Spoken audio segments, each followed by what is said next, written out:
Hello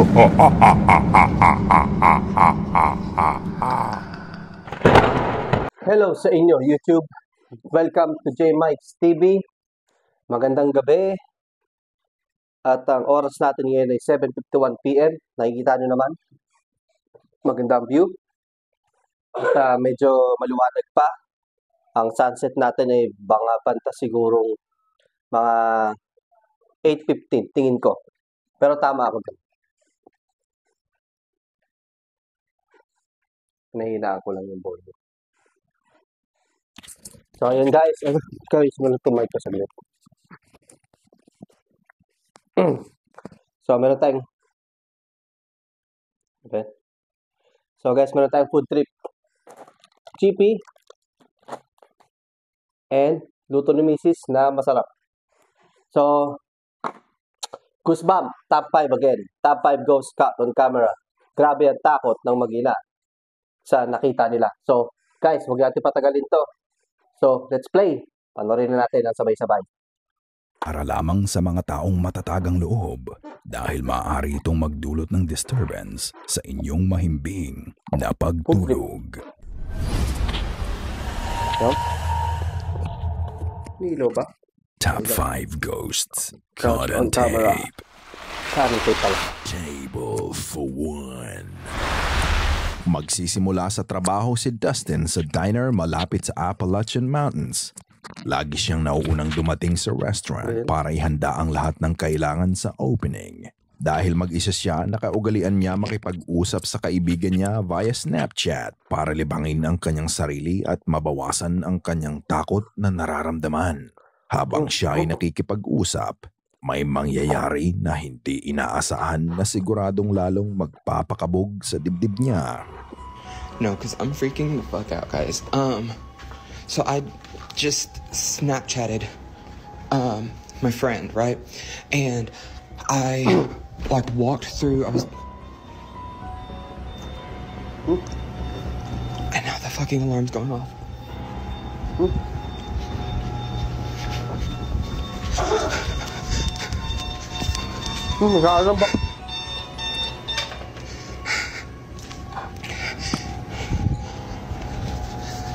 So I was walking through here, and whenever you get right here, you can see something fucking behind me. And I like watched it. I did like a playback before I sent it to him, right? And like there was like I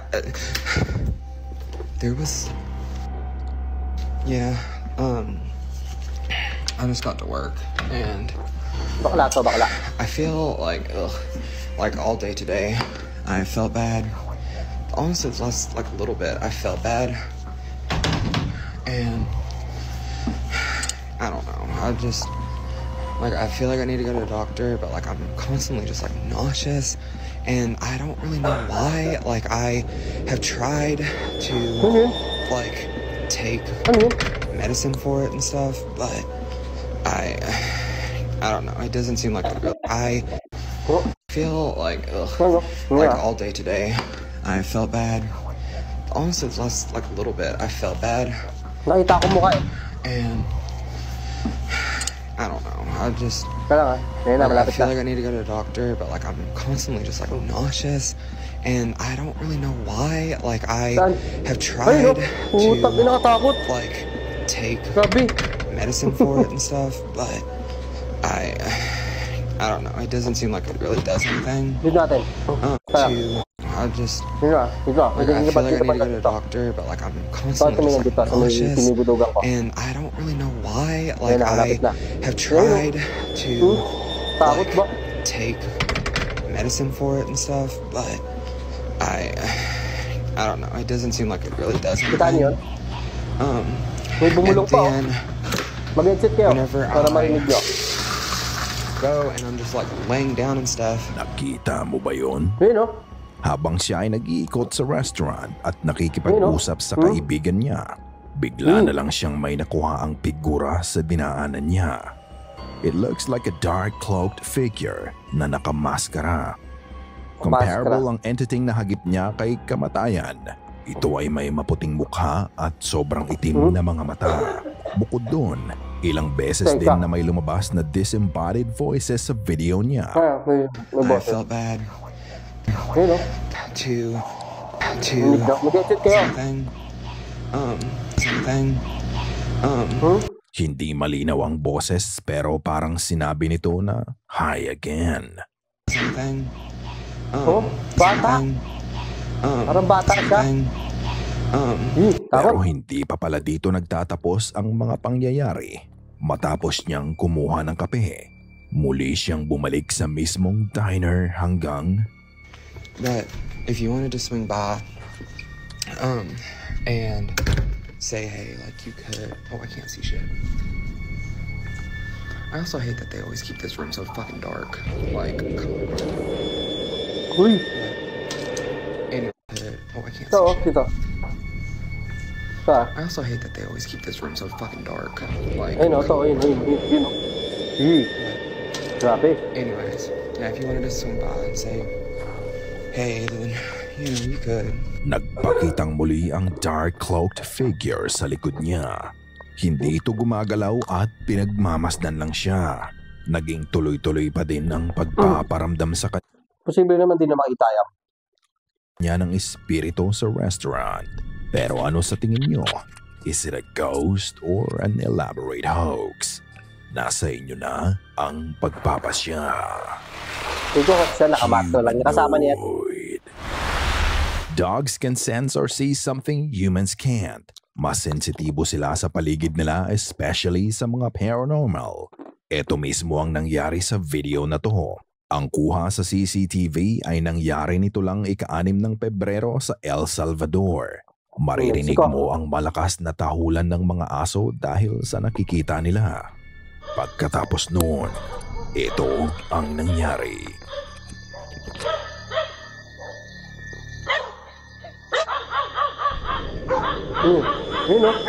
Ayun.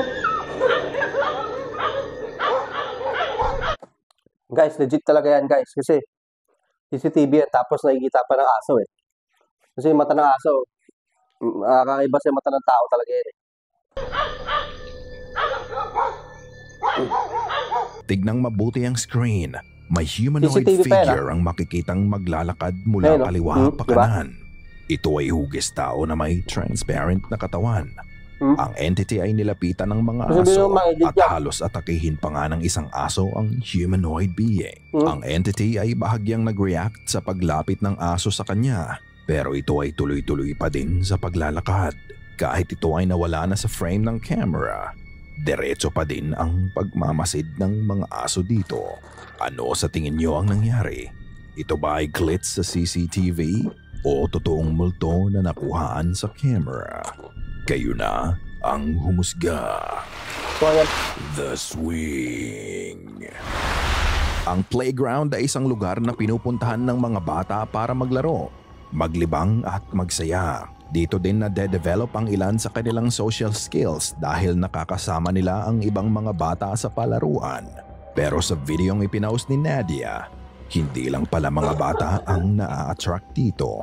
Dahil sa gabi, buhay na buhay pa din ng mga playground para sa mga batang espiritu na mga namatay na. Namatay din no? Grabe, takot to. Totoo yan. Tana, sino namang ang mag-uuga niya? Ganyan ang oras. Gabi pa. Walang tao. Kasi lakas lakas pa ng pagkaka-swing.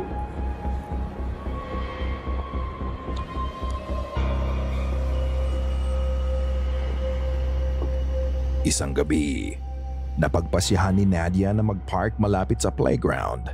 And what's strange, may isang duyan na patuloy sa paggalaw kahit wala namang tao doon.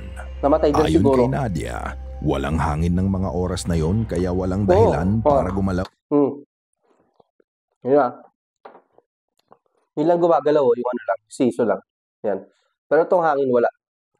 Wala kang makikita yung galaw ng mga dahon, mga sanga, wala. So legit yan guys. Ang duyan ng mag-isa. Hindi din normal ang paggalaw ng duyan dahil ito ay nagsiswing ng patagilid na parang may humahatak sa magkabilang gilid nito. Matapos ang gabi na yon, wala nang naging update si Nadia patungkol sa nakuhaan niya. Isang batang espiritu kaya ang may kagagawa nito?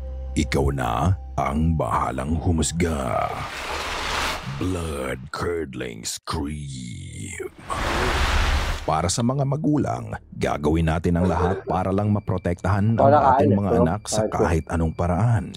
Ibibigay natin ang lahat para mapanatili nating ligtas sila sa lahat ng oras. Pero paano kung ang mga bagay na gumagambala sa iyong anak ay bagay na hindi mo kayang labanan? Ano ang gagawin mo? Sa video na to makikita mo ang mag-ina. Ang bata ay nakatulalang nakatingin sa kisame habang natutulog ang kanyang ina. Parang may kinatatakutan ng bata na kung anuman ang nasa siling ng bahay.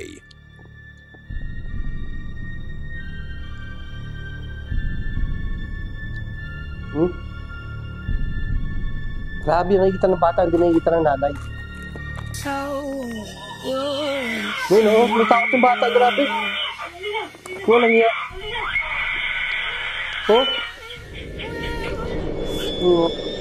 Siguro yung bata. Grabe to.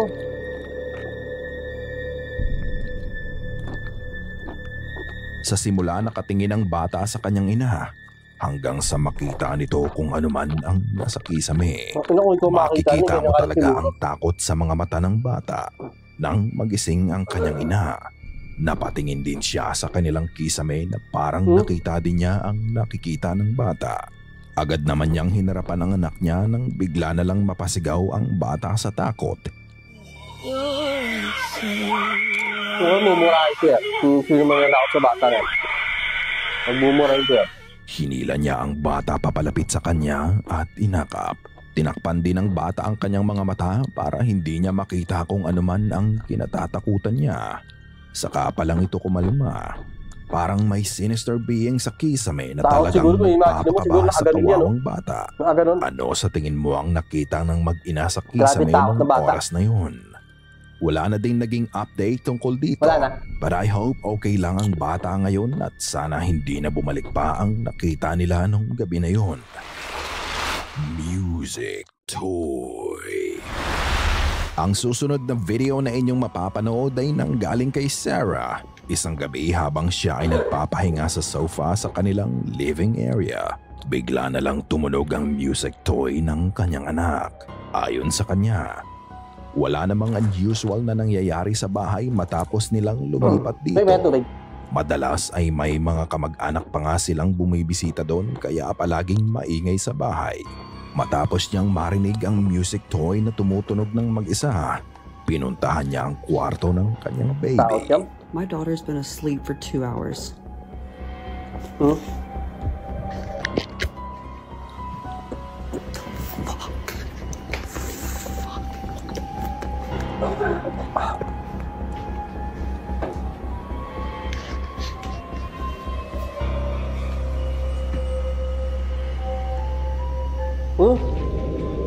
Grabe. Parang may mukha dito, okay, no? Ito, parang mukha ng bata. Ito, oh.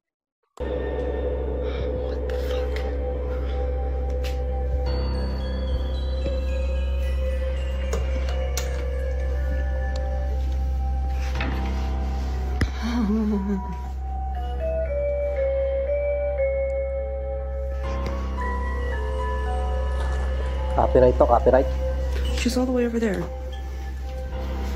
How is this standing up perfectly upright and turned on?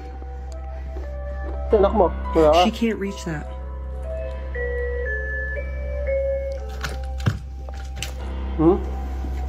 Hi, baby. And she's dead asleep when that thing just came on. There's no way. I'm sorry. Madilim ang kwarto nung una pero makikita mo ang mabagal na pagkurap ng ilaw na nanggagaling sa laruan ng baby niya. Tuwing liliwanag ang ilaw mula sa laruan, makikita mo ang isang ghostly figure ang naglalaro nito. Bukod doon, ang sabi ng ilang mga nakapanood, Meron ding ghostly figure ng batang babae no? sa harap niya Sabi ko na nga habang ba, sinisilip pagbilog niya ko ang no? kwarto. Nga, tama nga Ito ako sa ay nakita ko. maputla at pinapanood lang siya. Oh? Nang buksan niya ang ilaw, wala namang ibang tao doon. Ba? Ang Tama sanggol ako. lang na mahimbing na natutulog. Napaisip na lang siya sa mga nangyari. She's really creeped out, lalo na unang beses na may nangyaring kakaiba sa bahay nila at ang masama pa, sa kwarto pa ng baby niya nangyari ang activity. Yung bata yun pala. Habang kinukwento niya ang mga Posible na maabot ng bata yan. Maliit lang kamay nun eh. nangyari, bigla na lang nag-beep ang heart ng monitor niya. No. What is that? Nope. Nope. I told you to get out.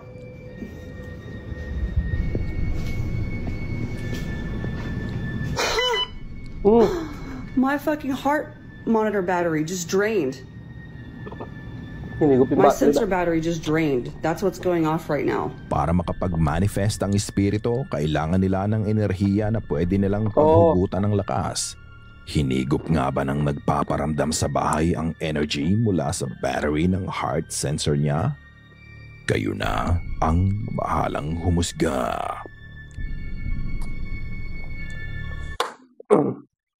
Grabe, bitin yung video.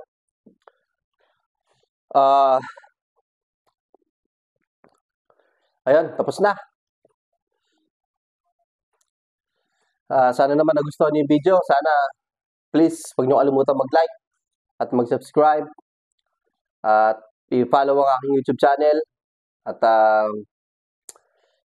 sana nagustuhan niyo yung video at maraming salamat sa inyo at maraming salamat sa inyong time at maraming salamat sa inyong panonood. Pasensya na kung nabitin yung video. Kaya mo, sunod na upload, 30 minutes tayo kasi ito lang yung nakita ko ito lang yung nakita ko maraming views eh. So next video guys, kita-kits na lang tayo. So bye-bye!